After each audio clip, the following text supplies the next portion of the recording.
Tulad po nung nakaraan po, nag-away po si mama at si papa. Nagparaiyak po ako nung maghapon, magdamag po, dahil po ako nagkakan. Hindi ka kumain. Sila po yung kainaan ko po. Di ko po, family. Parang ano siya, nagpatong-patong. Nagpatong-patong, di ko po naintindihan kung saan po ako lulugar. Kaya po. Kung talagang, kung kunwari lang kung ayaw na talaga sa'yo ng tao, kung hindi ka na talaga gusto ng tao, siguro ito na yung best time para mas mag-focus ka sa sarili mo.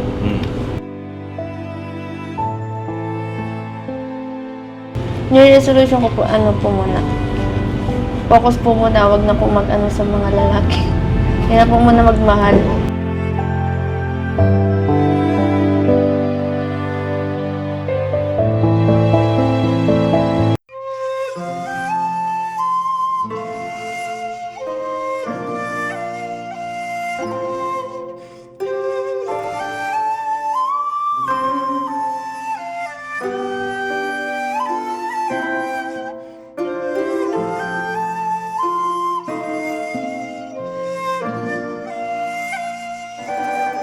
So kumusta Juve?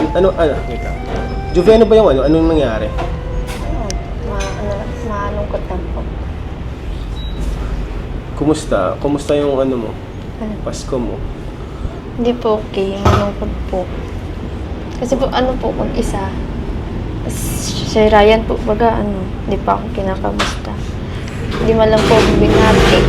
Hindi ka man lang binati ng Hindi man lang po, wala pong chat-chat. Wala nang paramdam sa'yo? Kahit heart sa my day, wala. Kahit grabe. Akala ko kasi akala ko okay kayo. Siguro yung pag-end pala talaga natin parang inend niya na din lahat. Nag-antay nung Pasko nga pa, nag-antay nga po akong batiin niya po ako, tapos hindi niya po ako binati. Merry Christmas din. Baka busy lang naman sa family. Oo.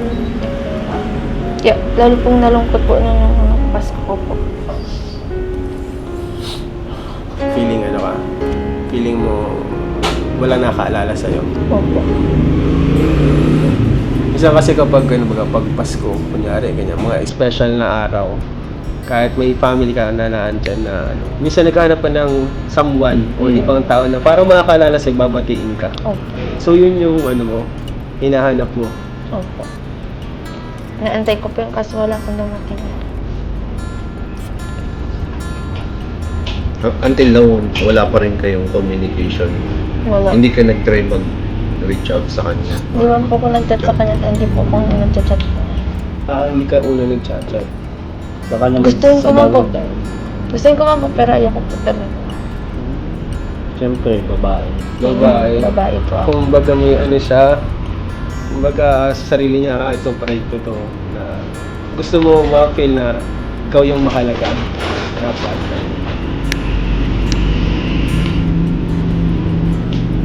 So ngayon? Anong nasa isip mo ngayon? Hindi parang na talaga, malayo ka na din kay Ryan kasi feeling mo nilalayuan ka niya. Opo, yun po yung nararamdaman ko po na nilalayuan niya po ako. Kaya naisip ko din po na maglayo na rin po sa kanya. Layuan ko na rin po siyang tuluyan po. Ganun po. Kuya bro, sa tingin niyo bro, baka may reason naman si Ryan. Sa tingin mo, anong mo dun? Siguro pero meron pa naman kahit kaunting pag-asa na parang nag-aasa ka pa na babalik na mag-chat siya ulit. Meron po, konti. Pero nauubos na. Opo, nakakapos na po. Kasi yung ganun bro, nauubos talaga yun kahit anong patient mo talaga sa isang tao. Ako naman, to be honest, honest lang tayo. Honest opinion ko lang to. Kasi pagka lalaki talagang hindi na nagko-communicate, malaki din ang possibility na baka meron na rin siyang ibang nakilala. Pwede rin. Okay lang naman po sana pero sana po nagsabi po siya sa akin para mas naintindihan ko po na hindi po ako nag-iintay. Ganun po. So hindi malinaw talaga yung inyong Hindi po. So yung ending natin nung sa vlog, after nun, okay pa sana talaga kayo. Opo. Kaso, parang, paano nangyari? Ba't bigla na lang, wala na lang? Opo, hindi ko po alam pero hindi man po ako nag-chat ay inaantay ko po sa mag-chat kasi hindi po nag-chat. Ako bro, sa side ko naman, gusto ko pa rin intindihin si Ryan. Siguro ilang buwan 1 month? 1 month ago yun Matagal na pala. Kasi ayoko sukuhan yung nila samahan nilang dalawa. Hindi yung sa love team lang po, yung samahan nilang dalawa. Kasi totoong buhay yung pinag-usapan natin ngayon para sa akin yung samahan yung mahalaga yun. Opo. Siyempre po may mga memories din po kami na magkasama po, masaya po kami. Tulad po nung last vlog po, ang saya-saya po namin. Tapos pag po, bigla pong lungkot, bigla pong po. Meron pa tayong mga picnic noon, sa May mga- ilog, Oo. Tas, sa dagat. Nakikita ko naman na ang saya talaga ninyo dun, di ba? Lagi na nagbibiroan yung dalawa Lagi naman kayo nagbibiroan, lagi na nagtatawanan. yun, doon po kami marami. Baka Baka parehas kayo nang naisip ni Ryan. Malay mo, gusto niya ngayon, this time, siya naman yung unang batiin. Siya naman yung unang kumustahin, no? Baka siguro na-feel niya na parang lagi na lang siya yung nauuna. Siguro baka tinetest ka din niya.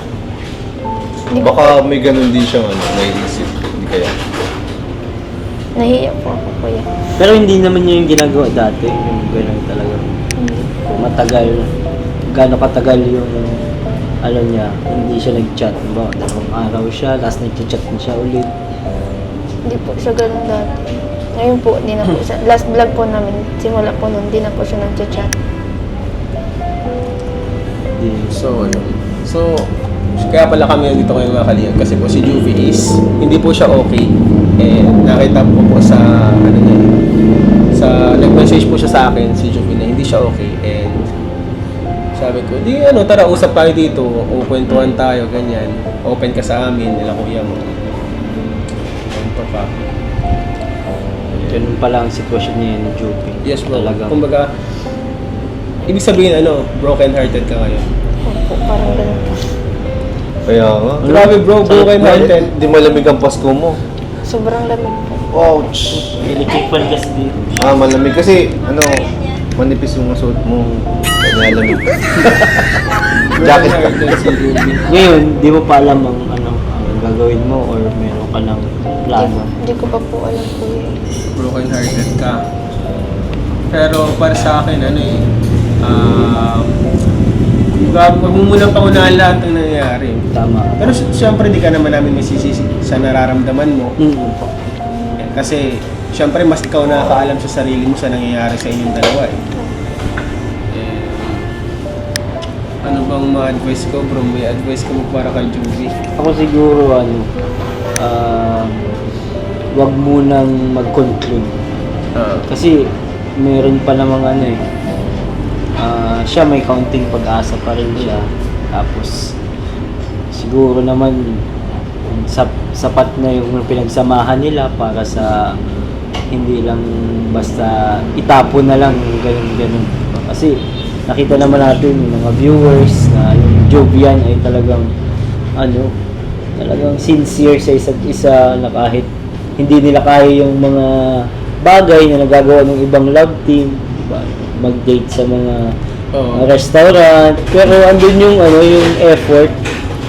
Dinadala niya sa simple pero meaningful Yes. na mga lugar dun sa mga last vlogs natin. Ang sasayawan ng mga vlog natin sa Jovian May mga travel. Oo. Sa totoo lang, namimiss ko.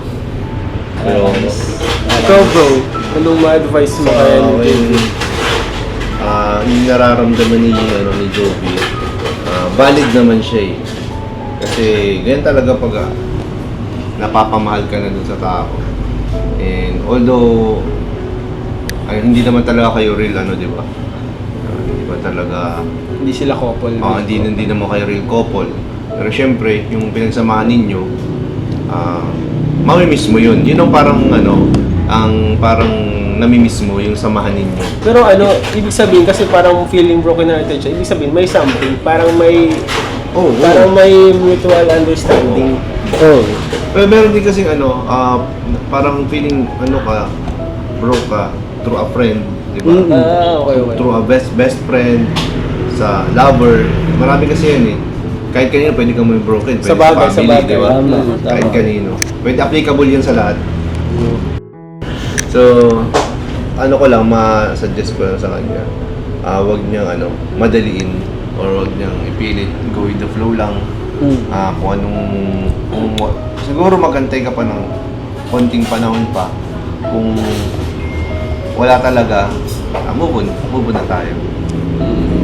Huwag na tayong siguro umasa sa na yun, iniisip mo ngayon. Kailangan nandun tayo. Move forward tayo palagi. Forward palagi. Hindi tayo pwede magstay sa sa kung lugmok tayo, nandun na tayo palagi. Dapat alis tayo dun. Tama. Pwede mong sa akin, pwedeng suggestion ko, pwede mong libangin yung sarili mo, Tulungan ng sarili. tulungan ang sarili, pwede mong spend yung time mo sa families mo, sa friends. Yun nga din yung nasa isip ko eh. Kung sakaling... Po kasi minsan po sa bahay po kasi lagi naiyak po ako palagi kasi po nag-iiwan po nag-away po si mama at si papa. Kaya po lugmok din po ako ay. parang minsan parang wala kang mapwestuhan na. Parang hindi mo alam kung sa kalulog ka. Tulad po nung nakaraan po, nag-away po si mama at si papa. Nagparaiyak po ako nung maghapon, magdamag po, dahil po ako nagkakan. Hindi ka kumain. Sila po yung kainaan ko po. Di ko po, Family. Parang siya, nagpatong-patong. nagpatong-patong, di ko po naintindihan kung saan po ako lulugar. Kaya po, ganun po yung ko po, nagpatong-patong po yung Nagpatong-patong pala. Hindi lang pala ito, basta sa lang, kay Ryan lang. Ako naman, sa akin yun, katulad ng sabi ni Kuya David mo, kung talagang, kung kunwari lang kung ayaw na talaga sa'yo ng tao, kung hindi ka na talaga gusto ng tao, siguro ito na yung best time para mas mag-focus ka sa sarili mo. Para sa self-improvements mo, para maging mas malakas ka. Kasi nga sabi nga nila, bago ka magmahal ng iba, dapat alam mo muna kung paano mahalin yung sa sarili. Mas ma-express mo yung love mo or mas magmamahal ka ng tama at maayos kapag Nasa alam tamang ka. alam mo kung paano magmahal sa sarili mo. Nasa right mindset ka. Yes. Siguro ito yung time nga para mag-focus ka sa studies mo. Siyempre, pag mag-focus ka sa studies mo, mas maganda yung future na naghihintay sa'yo. Focus ka sa sarili mo. Siyempre, pag focus ka sa sarili mo, mas magbubulong ka, mas gaganda. And yung lalaki para sa akin, marami namang lalaki na pwede magmahal sa'yo kasi nakikita ko mabait ka naman, maayos ka na babae, and maganda. And maraming pwedeng makilala. And kung kayo talaga eh. And kung gusto ka niya, pupurso ka talaga niya. Tama. And you deserve better, you deserve the best para sa sarili mo. Huwag kang mag-settle sa mga tao na parang papafeel sa'yo na kulang ka, papafeel sa'yo na may problema sa'yo, papafeel sa'yo na pangit ka. Doon ka sa papafeel sa'yo na you are everything yan. Ikaw yung the best talaga na gusto niya, ikaw yung gusto niya.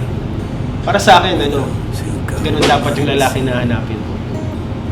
Laughing along with all our jokes. Ngayon, kung halimbawa, nakikinig yung si Ryan, Yeah. may message ka ba kay Ryan? These friends. Ang gusto ko man lang po sabihin sa kanya.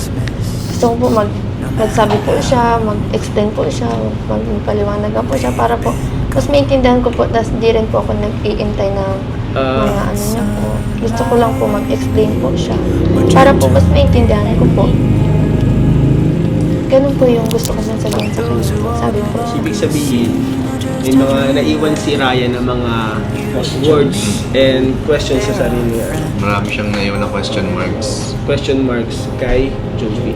Parang Ba't naiwan siya sa air. Oo. Kapag naiwan ka kasi sa air, kapag na-fall ka, masakit. Hindi mo kasi alam yung dahilan eh.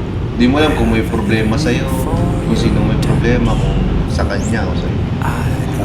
Pero syempre, hindi natin alam kung ano yung side ni Ryan. Pero ang pinakamasakit ko lang nung sabi, it's not the fall that hurts, it's the sudden stop. Oh, It's the? It's the sudden stop. Oh. Biglang pagtigil. Ay, Biglang wala na. biglang nawala na lang. Yun yung pinakamasakit. Pero syempre, kapag nadapa ka, na-fall ka, at nadapa ka, huwag mo kakalimutan na bumangon. Yun yung wag mo kakalimutan. And syempre, kapag kailangan mo ng tulong, andito lang kami mga kuya. Kahit off-cam, kahit walang vlog, chat mo lang kami. Message mo lang kami. Nagdalaga na kasi ito, nagdalaga talaga eh. Ano ka na, 19? Ma 19 po Ma sa 19? January. Ma 19? Ngayong January ano? 19 po. Ay, magbe-birthday na pala si Joey! January 19. 19 o 19th? 19th on 19th nga, no? Grabe, anong ano mo? Anong wish mo? Anong ano mo? Ine-expect mo? May ine-expect ka ba ngayong ano mo? Darating na birthday? Wala? Wish lang. Wish na lang. Sarili ko po. Oo. Oo, sa sarili mo. Hindi mo, para sa Hindi, sa akin. Wish mo sa akin. Good health lang po. Good health lang? Bagay. Makakalimutan ko na po yung mga masakit na nangyari po sa akin. Ay. Sa mga part ng mga bagong masasaya. Masasaya naman po. Positive naman ako dun. Ang birthday ni Jovi, New Year din talaga para sa kanya. Oo. New Year din. New Year, new me. Oo. Yes. Pag gusto mong halimbawa, may gusto ka mga activities, sabihin mo sa amin, pwede mo lang samahan. Gusto mo mag-fitness, sports, Yan. para talaga makalimutan mo. Kasi nakatulong yung mga Kailangan mo ganyan. ng mga maraming Bigaan. activities eh. Pagka, Yes. lalo pag ganyan, may pinagdadaan. Maraming activities mas maganda. Yan, tama Yung yan. nagbibisi ka. Ano ba, mayroon ka bang New Year's resolution? New Year resolution ko po, ano po muna. Focus po muna, wag na po mag-ano sa mga lalaki. Hindi na po muna magmahal. Wag muna magmahal. Grabe. Ayaw muna magmahal! Pero yun yung mga linya na nasaktan talaga. Kaya- Grabe naman, sakit naman nun, guys! Habang wala pa. Habang wala pang nakikilala. Kapatid po, po po muna maghanap po. Gusto ko po antay na lang po kung may darating po. Ayaw mo maghanap. Tama, huwag ka maghanap. Hindi po ko naantay na po kung may darating po. Sige, pag wala, wala. Hindi ba? Pero huwag kang sure kasi Opo. isinunod ko yung yan eh. Wala. Alam mo, Naghihintay pa rin. Naghihintay pa rin. Hindi, kapag may dumating, siguro mas maganda na ipakilala mo sa iyo mga kuya. Para makilatis natin na maigi. Kilatisin natin na Kung maigi. pwede, kung okay talaga siya, di tutulungan namin. Oo. Tulungan ka namin para sa kanya. Gagawin namin, syempre. Para maganda kasi may mga iba nakakita. Para may kita natin kung maganda talaga yung intention.